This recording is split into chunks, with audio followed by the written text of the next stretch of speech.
به خدا اعتقاد دارم. اگر اسمش خدای، اگر اسمش کارما، اگر اسمش این هر چی که هست، من بهش یقین دارم.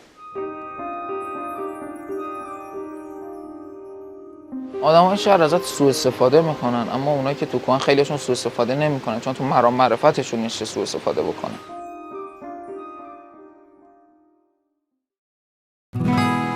یکی سلام کرد سلام کنم بهش؟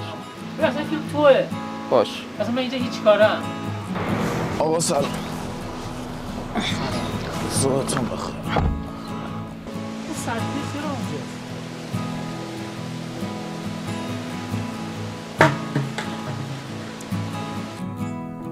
پوریا اصغرزاده هستم. یه طبیعتگر، کارگردان تئاتر، 25 سالم. من چه سالی هستی؟ 78. الان دیگه اونجا نیست. همیشه مشکلات همینجوری ساده حل میکنی؟ آره دیگه. چیکار الان بخوام بلند شم برم بیام بشینم و میندازمش. ارجع‌ترین هنر که تو دنیا وجود داره موسیقی. هنرهای دیگه زیر شاخه یک هنرم. مرسی، متشکرم. اینا قطعاً برای چای امتحان تاریخ نمایش با استاد زکی خانی داشتم. بعد نمیدونستم چی باید بنویسم و گیج شده بودم. برای اینکه برگر سیاه بکنم تماما براشم یه شعر از شاملو نوشتم. شروعش هم اینجوری بود که باید استاد و فرود آمد بر آستانه دری که کوبه نداره. دیگه از اون موقع چند تا از استادای دانشگاه منو میشناسن به هوایی که این همونیه که شاملو مینویسه واسه همه. خب من چی داشتم میگفتم؟ به یه فضای احتیاج داریم که من بیام صدای تو رو از آلتو ترین حالت به سوپرانو ترین حالت تست بکنم. خب چون ما قرار شعر بخونیم اما قرار نیست خیلی رئال شعر بخونیم. مثلا اولین حرفی که من به همه مشتریام میزنم اینه که میگه نه، میگه تخفیف داره. من میگم مشتری که تخفیف نگیره بهش جنس میفروشن. بعد مثلا شعر شاملو توی این حالت مثلا پیاده بشه اوکیه؟ آره. به عنوان آدمی که 6 سال فقط شاملو خوندم و خیلی روش مطالعه کردمش، شخص شما رو و تجهیزاتتون رو با خر بفرستم بالا. میتونم سوار خرت کنم اگه دوست داشته باشی. باحال رو خر نشستن واقعا مثل قشنگه. آره. من چون دوربین دستمه نمیتونم در پوست خودم نگنجم. حداقل فرمون رو اینوری میچرخوندی، اگه اتفاقی افتاد اینوری بره اونوری نره. باشم برم؟ کلا تصویر. نه میخوام از تصویر. خیلی بچه بودم، خیلی سنم کم بود، شاید 4-5 سالم بود. داییم خیلی منو میترسون. کلا اصلا تلاشش تو کل زندگیش بر این بود که یه ماسکای عجیب غریبی درست کنه بیاد مثلا خونه ما تو تاریکی منو بترسونه. بعد همیشه بابام اینجوری بود که من سر بچه تلافی میکنم، که آخر دختر شد و نتونست تلافی بکنه. این وسط من از دست رفت. 5 سال اومدم تو کوهستان و توی 1 سال اول جرئت نداشتم ساعت 5 صبح بیام تو کوهستان، چون به شدت از تاریکی میترسم، چه برسه تو کوه تنها. چی شد که الان دیگه از کوهستان نمیترسم و تو تاریکی میام، تو تاریکی میرم. همه چی از اینجا اتفاق افتاد. اینجا جنگل کاراست. تجهیزاتمو برداشتم، به یکی از رفیقام زنگ زدم، برگشتم بهش گفتم که سازتو بهم میدی؟ گفتش که آره. میخوای چیکار؟ گفتم میخوام ساز بزنم طبق معمول. سازو ازش گرفتم و کولامو بستم، اومدم اینجا. پاییز 99 هوا گرگومیش بود. اومدم اینجا یه ذره شروع کرد بارون گرفتن. شروع کردم با چسب شیشه‌ای و یه سری وسایلی که پیش خودم داشتم یه دونه جام پناه واسه خودم درست کردم. این کفو هیچ زیرانداز انداختم، نشستم، شروع کردم غذاها رو تفکیک کردم، گذاشتم. یه سگی هم جا میپلکید بنده خدا، یه پاشم شل بود. 4 مرداد 78 میتونم راحت باشم. همش اراجیفه. چرا؟ همه چی به حس و حال درونی آدما بستگی داره به نظر من. این خاصیت این ماه و اینو قرارداد ذهنیه. شاید هم واقعی باشه، من اصلا نمیپذیرم. من نمیخوای بونم مشتری بیام تو. آقا سلام. کارگردانشونو به من ربطی نداره. یا چرا؟ اصلا مشتری چرا؟ رفیقش بیا سلام علیکم. میگیری؟ رفیق نیستی؟ به عنوان یه رهگذر. برادر شما بزرگ من. دوستای بویا اومدن. بویا کار نداری؟ نوکرتم. خدا آقا خوشحال شد. ارادت. بعدت بچه‌ها خیلی مرسی. وقتی میخوام یه جا قرار بذارم یا جایی برم یا کسی رو ببینم، به اولین چیزی که نگاه میکنم کفشش. اومد اینجا خوابید اینجا دقیقاً کنار من کوله پشتیم اینجا بود و لوازمم اونجا بود، ساز اونجا بود، خورد و خوراک اینجا بود، خودم تکیه داده بودم اینجا نشسته بودم این وسط.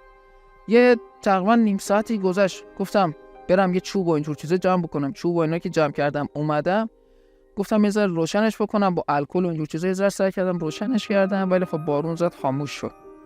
نشسته بودم خیلی میترسیدم، هیچ وقت مثلا یادم نمیره. یه صدایی از اونجا اومد، دقیقاً از بین این دوتا درخت یه صدایی اومد و من نمیتونستم تشخیص بدم که چه صداییه، فقط از نظر من ترسناک بود، یا حداقل تو اون لحظه برای من خیلی ترسناک بود. شاید وابسته به شرایطم بود. پوریا سربازی رفتی؟ نه. چرا؟ معاف شدی؟ نه معاف نشدم، اتفاقا بیخ گردنمه و باید برم. فعلا کار. فعلا کار و اینکه من به شدت انسان وطن پرستی هستم. خیلی ایران رو دوست دارم. این همه بهت غذا دادم، سوسیس دادم، همه چی دادم، بلند شو برو ببین چه خبره اونجا. بعد تا اینجا دم این آب اومد، یه نگاه کرد، سرش انداخت پایین، اومد خوابید این وسط. بعدم بلند شدم رفتم یه ذره دور زدم، دیدم نه من آدمی نیستم که اصلا جسارت بکنم برم اینوری. اومدم نشستم اینجا، سعی کردم ذهنمو خالی کنم و سازی رو دست گرفتم که اصلا زدنشو بلد نبود. شروع کردم تنبور زدن، فقط تنبور میزدم. یه نسیم خیلی خوبی هم میومد. اسم من پوریاه، از تاریکی میترسم. وقتی این اتفاق افتاد یه چیزی صدام کرد، پوریا. حالا یا پوریا بود یا آ بود یا بیا بود، هر چی که بود. من حس کردم که منو صدا کرد. نمیدونم چه جوری شد که با خودم تونستم کنار بیام، اما کمپمو ترک کردم و رفتم سمت صدای. کجا رفتم؟ رفتم این بالا تا اینجاشو یادم که رفتم و انداختم پشت اونجا. وقتی رسیدم به اون منطقه و داشتم میرفتم بالا، هیچی یادم نمیاد. یعنی شما بگید کوچکترین اتفاقی، اینکه چه اتفاق افتادی چی یادم نمیاد. صبح شاید ساعت 5-6 صبح بود، به صدای یه پسر بچه افغان از خواب بیدار شدم. من موهام خیلی بلند بود، خیلی، حداقل شاید میتونم بگم تا کمرتا اینجا هم مو داشتم. موهای من تو رودخونه بود، من اینجوری افتاده بودم تو آب، موهام تو آب. و وقتی بیدارم کرد بلند شدم این ور اونور نگاه کردم تا به خودم بیام و یه ذره آب خوردم، یه ذره تونستم چیل بکنم. 2 ساعت و 20 دقیقه راه رفتم تا برسم به اینجا و بعدها متوجه شدم که اونجایی که من رفته بودم دقیقا رفته بودم زیر قله 2 شاخ جزک. و شما تو یعنی توی سوبرترین حالت زندگیت هم که باشی، چند نفرم باشی، رفتن اونجا سختتون، اصلا تو تاریکی غیر ممکنه. این که من رفتم اونجا و زنده برگشتم هیچ اتفاق واسم نیفتاده، واسه من خیلی عجیب بود. 16 سالم بود، میرفتم بازار تهران، یه مغازه عمده فروشی بود. عرضم به حضورتون که لباس بچگونه توی راسته المهدی، چون بازار تیکه تیکه است دیگه، مثلا بچگونه فروش المهدی بود. زغال ورم داشتم اینجوری می‌زدم به سر صورتم و اینا. موهامو کوتاه کرده بودم چون هنرستان درس می‌خونم، زیاد با آرایش مثلا موهای ما اینا کاری نداشتم. میرفتم اونجا ساعت 8 صبح تا ساعت 6. یه سری وقتا هم ساعت 12 از هنرستان میپیچیدم، میرفتم بازار تا ساعت 6. 350,000 تومان در ماه. بله. با تاریکی آشتی کردم و انقدر الان بهش علاقه دارم که خیلی از اوقات توی تاریکی میام کوهستان و تو تاریکی از کوهستان میرم. اگه آدم بتونه با همین ترسه کوچیکش کنار بیاد، خیلی زندگی واسش راحت‌تر و سبزتر میشه. من معمولا صبح که به اینجا میرسم دیگه به هیچ خلقتی فوش نمیدم. رویایی که خیلی وقتا تو ذهنم داشتمش کافه زدن بود. تو 19 سالگی بهش رسیدم. یه کافه تو خیابون مظفر جنوبی. بعد 1 سال که دیگه ما تازه جون گرفته بودیم و اینا، شریک ما برایش گفتش که علی گفت من دارم از ایران میرم، بیا سهم منو بخر، من پولام بهم بده من برم. گفتم خب من ندارم این کارو بکنم. گفت بفروشیم. واگذار کردیم کافر تا دیگه سر از کوهستان در آوردیم. آخه یکم بره کوه میگه رفتم کوهستان. خیلی واسم عجیب بود و دیگه هم سوالی نپرسیدم، ترجیح دادم سوالی نکنم. نه من یه مغازه دارم، شما میدون درکه باید 2600 متر بیای بالا، تازه میای تو کوهستان میرسه این مغازه من. یه مغازه تقریبا 5-40 متریه کنار رودخونه است. این دقیقاً تو کنار مغازه وای میستی. اوکی. و من هر روز این مسیر رو میرم بالا و میام پایین. البته یه سری شبا میمونم بالا خونه خودم. دانشگاه کلا دیگه نمیای؟ نه نمیتونم. مغزم دانشگاه رو نمیتونه هندل بکنه واقعا. دانشگاه چی میخوندی؟ کارگردانی. ساعت 4:30 صبح از خواب بیدار میشم. یه سری وقتا 5 صبح.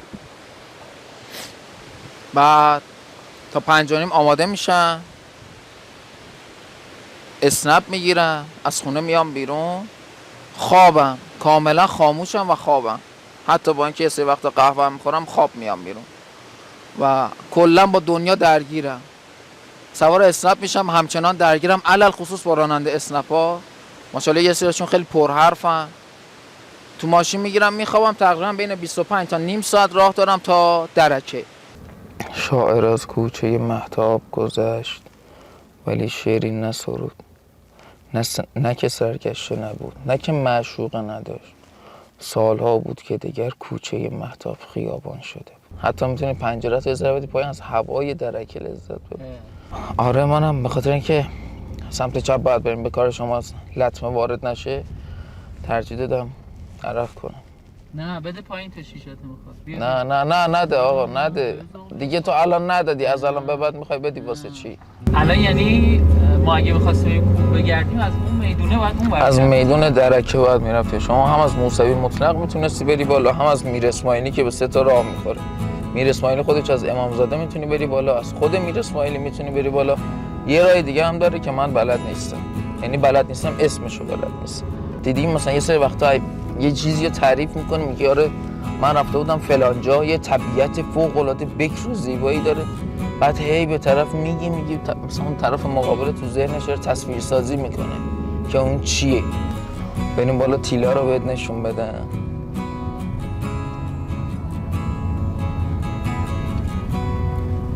دست چپ باید بریم. همون چیز نیست این فیلم برادران لیلا اینجا بود؟ نه بابا اون اصلا اون توچال بود اینجا درکه. زمستون اینجا برف که میشست یخ میزدی باش، به این یخ شکن هم یخ و سوراخ نمیکرد دیگه. ناچار میشدی میشستی سر میخوردی تو پایین. یک حالی میده، یک حالی.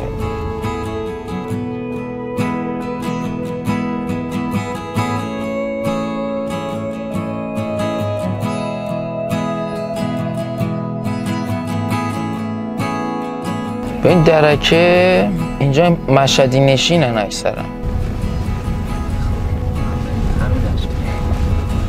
تفاوت خر با قاطر چیه؟ خر پدر مادرش خرن، قاطر پدرش اسبه؟ یه چیز تو همه مایا یا مادرش اسبه؟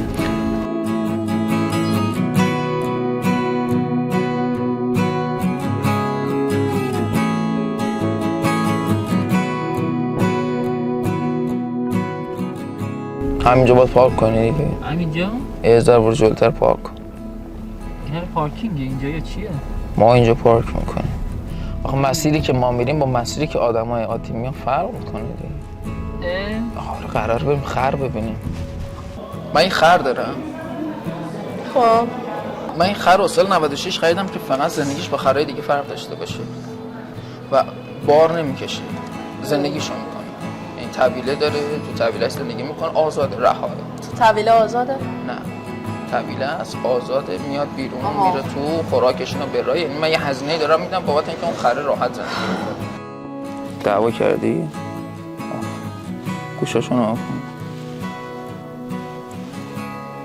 از اونجا تا مغازه تقریبا 27 دقیقه راه.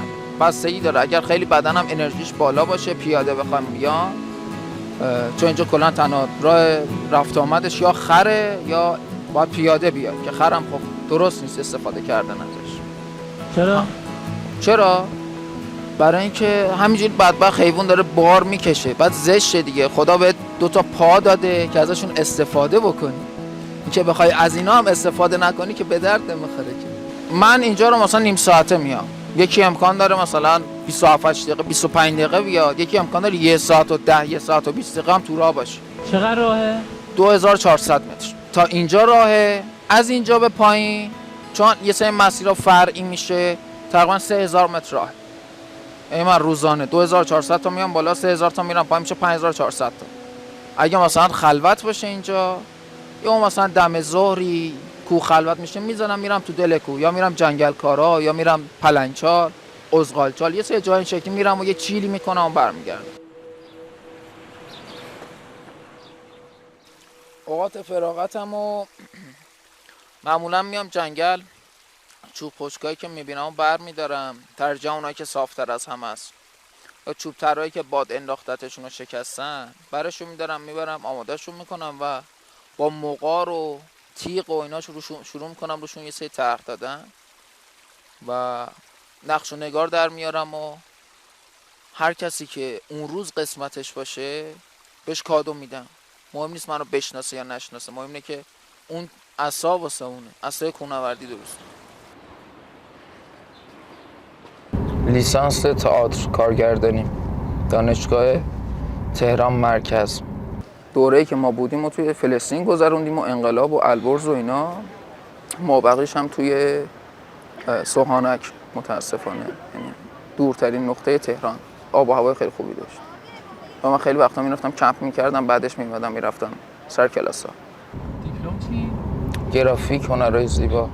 هنر من معدل اول دبیرستانم انقدر پایین بود با 1000 تا مکافات، حالا یه جوری ما پاس شدیم ولی خب پایین بود دیگه.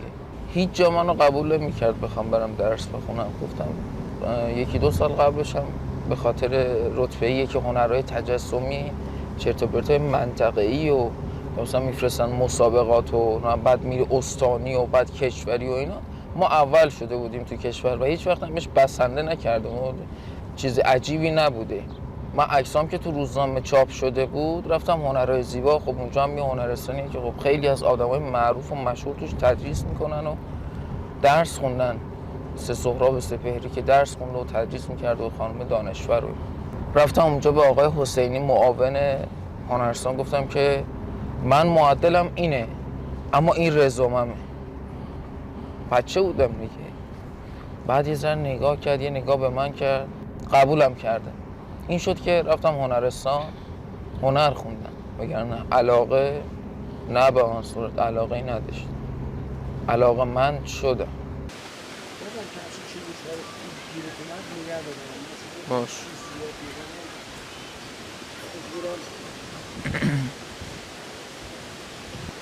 حفیظ بیا اینجا.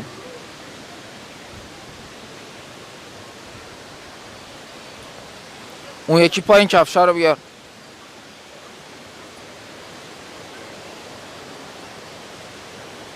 آران خیلی منو به اسم سبز میشناسن تو کوهستان. خیلی از دوستا و مشتریا که میان ازم خرید میکنن بهم میگن که تو سبزی. از همون موقع قرارداد شده منو سبز صدا میکنن. یه چیز جالب از کوهستان بهت نشون.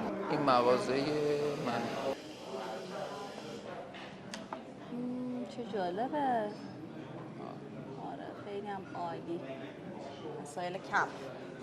این وسایل کمپ خواستی ببین من سر این آره کارم اتفاقا دستیار من روژان نیکوزاد چادرشو برداشت، کول پشتی برداشت، کفش برداشت، همونو پوشید رفت.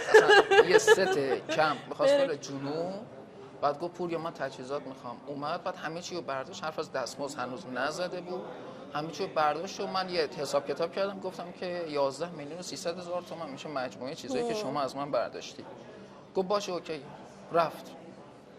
رفت جنوب، برگشت گفتم خب روژان پولش چی میشه؟ گفت دستمزدم بود دیگه. دستمزد دستیار بودنش، دستیارش توی کار مراقبت من.